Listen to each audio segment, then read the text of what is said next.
Hello everyone, greetings. Thank you for watching Rite TV and you're very, very welcome to this show. On Rite TV, we advocate so very much for the transformation of those that watch our programs and especially this program, The Shield of Faith.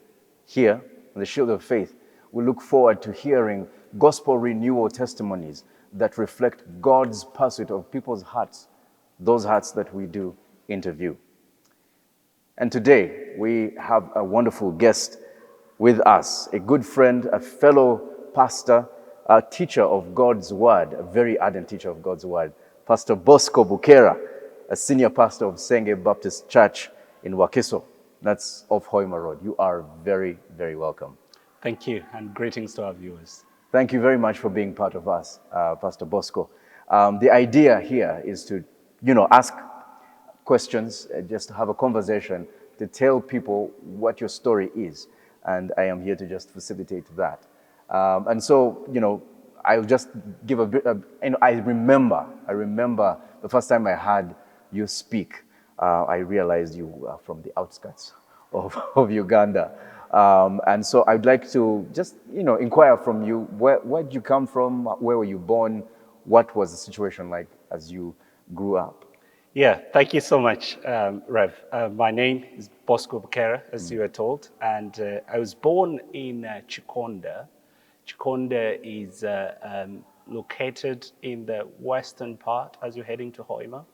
We used to be part of Chiboga district, but now it's Chankwanzi, Chankwanzi district. So that's where I come from. That's where my parents are at the moment. All right, so you have both parents? Yes. They're alive, okay. Yeah. What were the conditions like when you were growing up? Is that where you were living throughout most of your childhood, do you think? Yeah, so I was born in a polygamous family.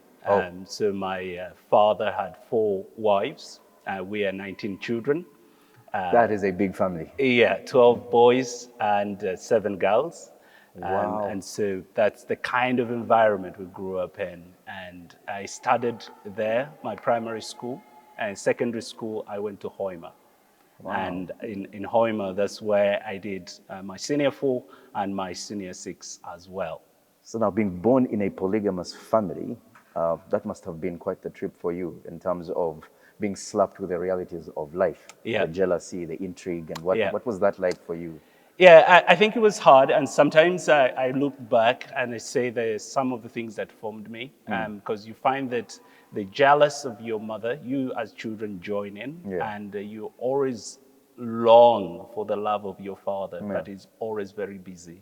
And so you work hard in order to win this love from your father. So you perform well at school and you always try to do the good things. But sometimes you're shattered when whatever you call your hard work is not appreciated. Yes. And you're longing for that acceptance from particularly from your father. Yeah. And we faced much of that growing up. How many did how many kids from just your mom? 7. You're 7? Yeah, 7. All right, wow. Yeah. And because you had mentioned that. And the competition was even with among your own particular siblings? No, from the other step brothers and sisters, but particularly the step brothers. What number was your mom? My mom was the second. Yeah, it's the second. Oh my. And so there were, two others that came after her. Yeah, that's right. Yeah. That must have been rather difficult. Yeah. How did you come to, when did the gospel come into this scenario? Yeah, so I kind of look at that family really as the way the Lord was using the situation I grew up in to draw me to himself. And so growing up, I always loved books. My kind of escapism was always to go into books. And so in secondary school, I joined boarding and I was performing very well. But with 19 children, my father told me the only way I would go to university was by getting a government scholarship. And so I was doing sciences. I did PEM at the moment, at that time, and I did not perform well because, again, I wasn't in a very good school. It did have a laboratory and things like that. And so when I finished high school with points that cannot qualify for government scholarship, the end was for me to go back to the village, to my to start farming. Okay. But of course, I had run away from that. I was studying hard so that I don't do agriculture. Yeah. And now, at this moment, I couldn't go to school or pursue whatever I wanted because I wanted to be an electrical engineer. And at that time, I had failed in a way. So it felt like all my hopes were shattered at that particular moment. And I knew I was going to be stuck in the village and all my life would be in that village. Oh, yeah. It must have been a bleak feeling. I know, yeah, it was for a whole year. For a whole year, I really did not know where to go.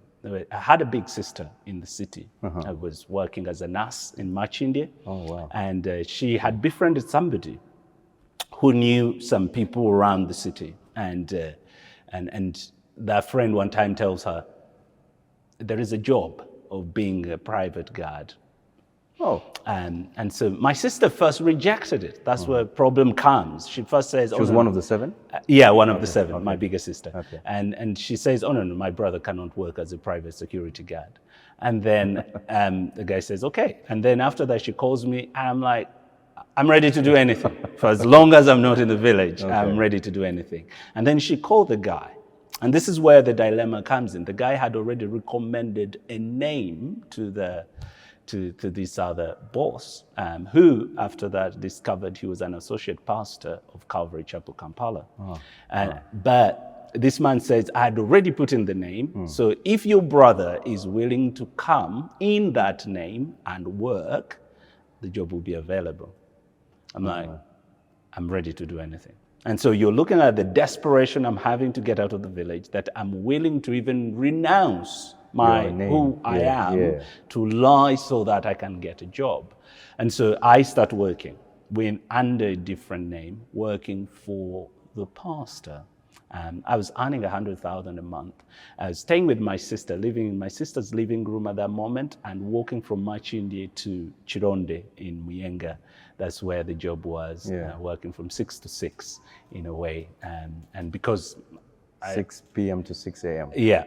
Yeah, and because I don't have, the money is very little, you cannot be boarding a taxi or border. So you have to walk through Zambia, back home, sleep at your sister's couch, and then after that, in the night, you go back. And then the tricky part was always when I had a day off and things like that. So it was challenging in that way. However, it's at that work where the Lord is actually going to change me. That's in that position, working as a security guard. As I told you, my boss was an associate pastor of Calvary Chapel, Kampala, so he would preach always. And as working as a private guard, sometimes he would throw his sermons in the bin. And so I would always go to the bin, pick up these things, these sermons, and read them. Wow. So working in there, I'm starting to be introduced to Christian things. That is amazing. Wow. And so, so just before you start working with these people, you were, obviously, we would say you were a sinner. How vast was your fallenness when you look back in retrospect? So I grew up in an Anglican church. So I was baptized, confirmed in an Anglican church it was a requirement. And of course, my father was Anglican, my mother was Roman Catholic. Okay. But we go with our father. And so I had a little bit of godness in me, or knowledge of some little bit of the Bible. However, to my embarrassment, I would say I didn't know John 3:16. So to me, it's the famous verse, but it wasn't for me. I did not know it, but I knew some Apostles' Creed and Nicene Creed and things like that are always needed for confirmation. So would you say there was a sense of spirituality that you had, or was it just for formality's sake? The Anglican Church, this is a cultural... Yeah, it was just for formality. Because again, being Ugandan, you have to have a religion. You're either Catholic, Muslim, or Anglican Church of Uganda. And so we're going there with my father. My father actually was one of the big donors in the church. Despite the fact that he has four wives. And they recognized him as one of the pillars of the church. Yeah, so if the bishop is visiting, he is the guy who is to host the bishop at our church, and nobody is able to talk about that. So I'm kind of remembering that now, thinking about what was happening in that church. In high school, Is my story is I cared less about the God things. So I was in boarding school in a Christian school. Yeah. On Sunday, they would force us to go to church. But the fascinating thing, I would run away and we would hide in our dormitory in the ceiling. And now notice how far I wanted to run away from God. Instead of going to church for 2 hours, I would rather go and step on electricity in the ceiling other than being at church. So that's how much I was running away from God. In senior 5, senior 6, I entered the church twice. The first one was when I joined the new school and I didn't have friends. And the next time was when I was doing my finals because I was scared and I wanted this God to help me pass my exams. So there are 2 times. I cared less about the existence of God, let alone really realizing that I was a sinner. Yeah. Wow.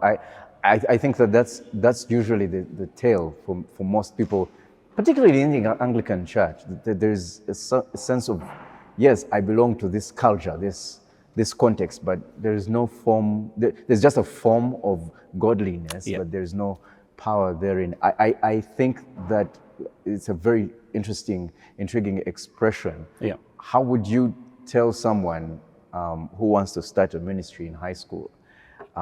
Because it seemed to me that all of this was being forced down your throat, but you were not really interacting with the gospel as it should be. What would you wish had happened for you to know the gospel at that stage? I'm thinking if you're doing high school ministry is to get out from the pragmatic way of doing things, getting to know these students as real people and spending more time with them other than forcing a certain program on them. Because they are all coming from somewhere. A Christian program. Forcing a Christian program, and you're like, because you are here as students, you paid fees to be here, this is one of the things you're supposed to do. But they do not know why they're supposed to do it. And so you're really forcing it in their throats without asking them and helping them to recognize how important this is. And normally, even as the importance is pulled out, is not the importance of you are in trouble with God because you are born a sinner and the way you're living your life, you are a sinner. At the moment, most of the programs are saying, if you're a good person and you're coming to church, you're going to pass your exams. Like that's the kind of thing that's happening in high school. And it's cutting across. Like, yes, people think that we are a Christian country because of such narratives.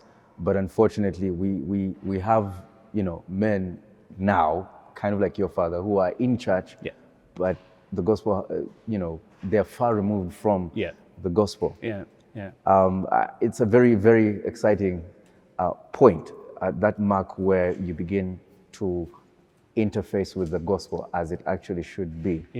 As we'll get back to that after this break. Thank you for the love. Our dear esteemed viewers, thank you so much for subscribing to Rite TV channels and for always taking time off to watch our programs on Rite TV YouTube channel and on the website, as well as following us on all social media platforms. As you all know, the gospel of Christ was given to us for free because Jesus paid the price. But to be able to spread it to others requires resources and financial support. Rite TV provides Christ-centered teaching of the Word of God through evangelism, through discipleship, leadership development, and mentorship. We would like to thank you so much, our dear followers, who have always supported us in all ways for us to be able to spread the true gospel of Christ through our different programs. We therefore humbly request and call upon you, you whose lives have been inspired and challenged for the better by our programs, and especially the gospel preaching and the testimonies told by our guests, to please extend a helping hand by donating funds so that we can continue doing God's work. You can donate funds on the mobile money numbers or the Rite TV bank accounts indicated right below. On behalf of Rite TV, I would like to reiterate our heartfelt appreciation for your support and thank you once again for helping to spread the gospel of Christ. Thank you for supporting Rite TV and helping us make a difference. Thank you most of all for who you are.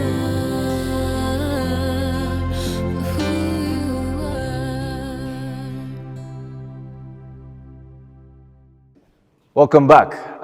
Once again, this is Shield of Faith, where we hear testimonies that are exciting to hear gospel renewal among lives of those that we host here. Pastor Bosco Bokera is with us and has just told us an amazing story and journey right up to the point he gives his life to Jesus. So just before you give your life to Jesus, you are a guard at a pastor's home, pastor that was pastor in Calvary Chapel, which was famously known for verse by verse. That's right. Something that is very rare in many churches today. And so you were picking from his rubbish bin the sermons, and you were reading through. Yeah, I was reading those sermons. And another thing, because I had a lot of time at night, so he started giving me some books to read, fictional books. And one of the books that actually also really impacted me so much was a book, Left Behind. Yes. Jerry Jenkins and Tim LaHaye.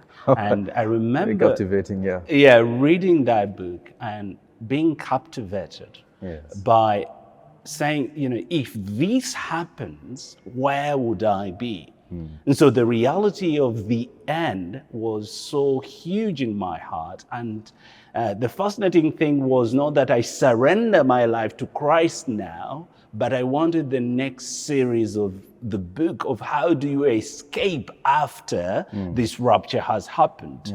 When I read the Left Behind, I needed the next volume on the tribulation, because I was like, I don't think I'm in this bunch who were taken up. I want to see how I survive in this other one. So there was still unbelief. However, terror was there.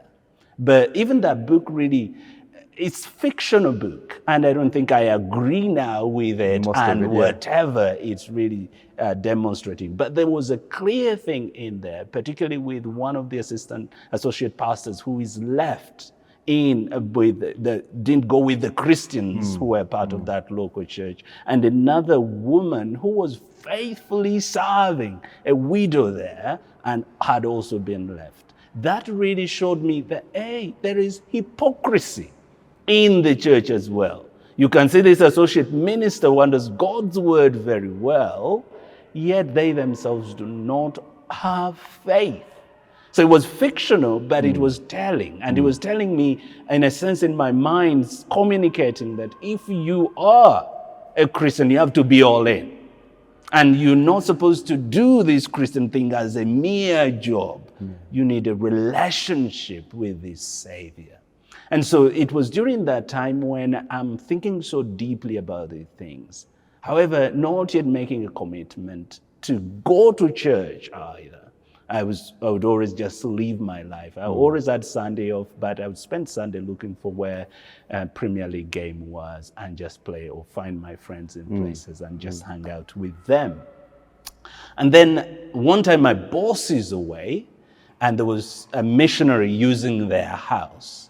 And those are the missionaries actually who are more intentional to share the gospel with me, which was fascinating. They invite me inside. Now think about a private guard invited to sit on the table of the missionaries. The boss's house, to be invited in. And the boss was doing that. He was the one saying, come on in. The boss was away. So these missionaries were using his house. They invited me to sit on the table with them. Wow. I'm a security guard, and they're asking about my life. They asked me why I don't attend church, and I told them I'm still wanting to make money.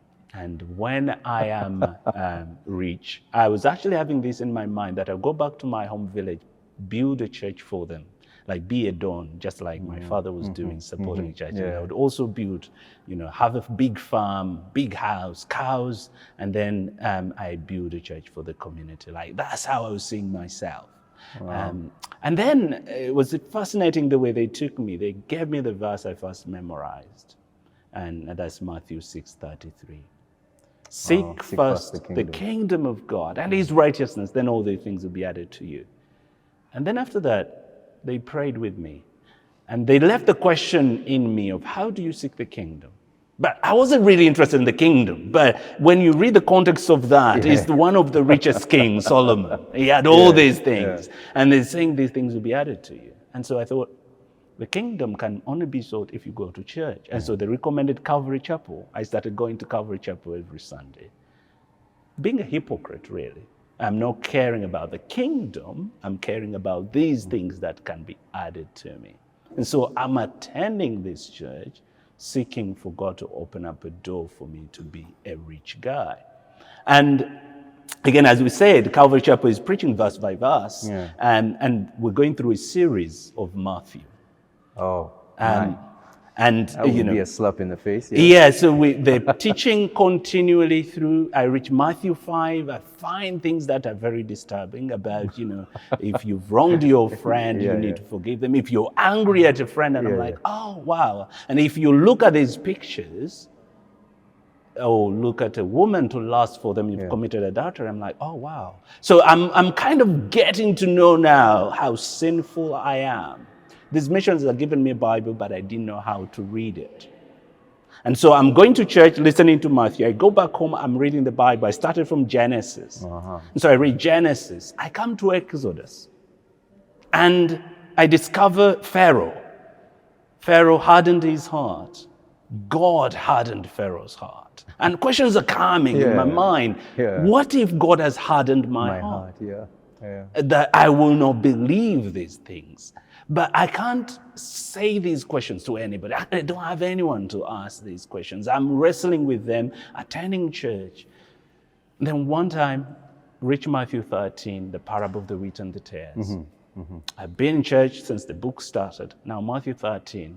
And the preacher there, I wouldn't say he was one of the best expositors really, but he brought the reality of the text of the wheat growing and the enemy sowing tares in the wheat. And what the owner of the garden said, let them grow together. And I look around and I'm like, everyone here does not know I'm a hypocrite. But there is the owner of the farm. You're the tare. I'm the tare among them. And they feel, they might think I'm with them, but I'm not. And that's where it really hit me hard. I'm like, wow. But then I had questions. I'm like, if God wanted me to follow him and his commands, why did he put me in the family I was raised in?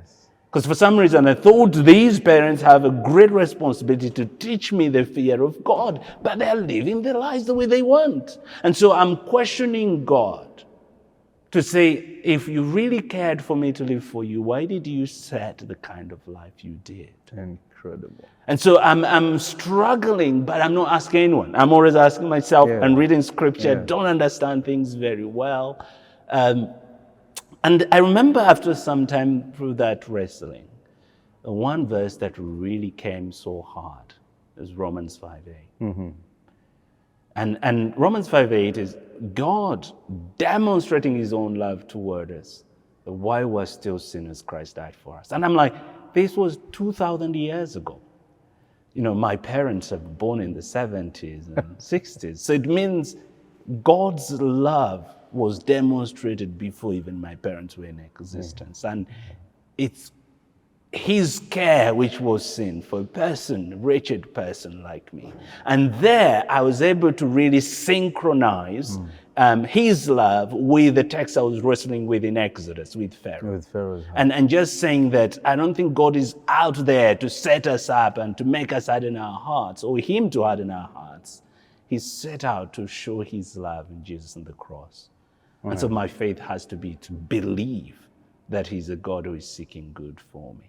It is curious how they didn't, force you to make the confession prayer, and they because that's really what is going on here. As long as you have the confession prayer, you will be able to, or they call you to the altar to pray over you, and that means you're saved. But you spent quite a bit of time within the community of believers, and you sort of caught on with the idea. Okay, this is what it means. That's what it means. How good or how effective is that method, you think, in terms of if all churches did that rather than push for altar calls and push for confession prayers? how effective was it for you as you began to grapple with the realities of the gospel? I see an advantage in that, but also there is a weakness with it. Okay. With this confession and saying the prayer after the preacher, Yeah. you will make fake Christians. However, with the other hands-off kind of discipleship, you raise up tares among you. Yes. Because there's not been a position for you to question them. The problem with this other side where I was is without God's grace, you can find yourself understanding the liturgy, understanding whatever goes on, getting to know the verses, and yet they are not getting deep into your heart. And so I would think this would be good, not to force people, but to really be intentional with them. Follow up with deep discipleship. And seek in the church to help them realize what God is and what He has come to do. It's also interesting that you've mentioned follow them with deep discipleship, and that them are the kinds of people that are still tares, which then makes me think, isn't it interesting that many people think discipleship starts right after you have made the confession prayer? While you're saying that for you, it is important to start the process of discipleship with the tares even before they have made the confession, even before they have made any commitment to God, that you are intentionally walking. The idea of discipleship then is mind-blowing, that it blows everything out of the water into thinking that our intentionality with bringing people to Jesus doesn't necessarily mean they have to make the confession first before you start the journey. It is imperative that you start the journey with them, commit to letting them know who Jesus is, and on the journey, having Him be the one that changes. And I think that's the key to it. The word disciple is a word for a learner. Yes. And so this person, they are coming in and learning the ways of the Master from the time when they're in darkness, dead in their trespasses, to the time when they're now able to own this and say, I am a follower. It is interesting because even I have had many people ask me, when did the disciples get saved? And you can't quite put a finger on a moment they made a confession or a moment they decided to do that. Thank you. Thank you very much. Now, I just to quick track this. So at what point did you give your life to Jesus, and how did that lead you to where you are now? And so it was after, I think, 3 months of wrestling with that parable of the wheat and the tares, and the Lord graciously revealing to me Romans 5:8. And that's where I make a confession. However, I knew there was another step I had to take, a step of baptism, to identify myself with the people of God. Go make disciples and baptize them. And now I knew, yes, I was baptized as an Anglican, but I wasn't Jesus's follower. Now I want to really make this confession to identify with Him in His death and resurrection. It's fantastic. That's an amazing way of describing what baptism is. I'm an Anglican priest, and yes, there's usually a problem to explain that to people who think that they are Christians because they were baptized as infants. So that was it. I believe 2009, I am a believer. However, I'm fearing to identify with the waters of baptism because there were still some sins in me. And I'm thinking, I need to get rid of this so that I'm a new person. And it takes me 3 years to understand that. Wow, that's a long time. 3 years to actually understand. And 3 years I thought, now maybe when I baptize, I will stop sinning. Wow. Because I was struggling. How can I say I'm a believer, but I'm still enjoying some of the things which are from the world? So I'm thinking, am I a hypocrite? Have I really been saved? And the struggle was real. And I say, from the time I confessed to the time of my baptism, I felt like I committed more sins than all my life added together. And Yeah. I remember speaking to one guy, and he said, well, when you were not a Christian, you were not keeping track of your own sins. But now, with the new life you have, everything you do, you see how contrary it is to your blessed Savior. It is amazing. It is unfortunate that we have run out of time. But if I were to give you a minute or so to just your life after you've given your life to Jesus, that expression of the gospel and how that affected your vocation, so to speak. If you can speak into that just briefly as a way of counsel to people, young men who might be lost in the rat race, trying to chase after the money, how would you speak to that in terms of this is what the gospel did for me and how it clarified where I ought to be going as a believer? And so just briefly, whilst I was working as a private security guard, I got a day job working in MTN marketing. That was the time mobile money had come out. Right. And we were part of that team of selling mobile money. So I was doing 2 jobs at that time. And I was chasing the money. So even as I was growing as a disciple, I wasn't really interested in ministry. I was interested in making money as a Christian. Yeah. And then by God's grace, that job ended. And then I got a chance to go to Word of Life and to train in discipleship and evangelism for 6 months. And so from Word of Life and the depth of growth at Word of Life, learning to do quiet times, memorizing scripture, learning to do evangelism and walking with people, that really were foundational. And then after that, I get a job to work in a children's home. Wow. And I was employed to mentor these boys who are formerly from the streets in Chisenyi, and teaching them the Bible every day. And so the Lord takes away my job in MTN, which was giving me quite some money, and then now changes the trajectory for me to work among these vulnerable children to teach them the Bible.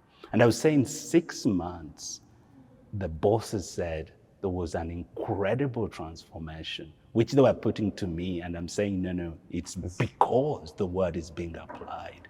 And it's because these children are being reminded continually of who created them and why they were created. And then after that, this ministry spread from the home to the schools. We started doing Bible clubs in schools. And the impact was growing. And this was in Senge as well. But there wasn't a good church. We would get these children from the home, bring them to Calvary Chapel in Kampala. Wow. And then after some time, one of the elders said, why don't you plant a church there? In Senge. In Senge. Wow. And so that's how the vision is being birthed, to see that there is a faithful Bible teaching church in Senge. And one of the things that I think I've realized is, when you understand God as the one who controls everything, we use the word sovereignty, you know he doesn't make mistakes with your life. When I failed to get government sponsorship, I blamed myself. Becoming a private security guard, I saw myself as a failure in a way, like I had a kind of direction I wanted my life to be. Then the job in MTN disappears and I'm thinking, wow, this is terrible.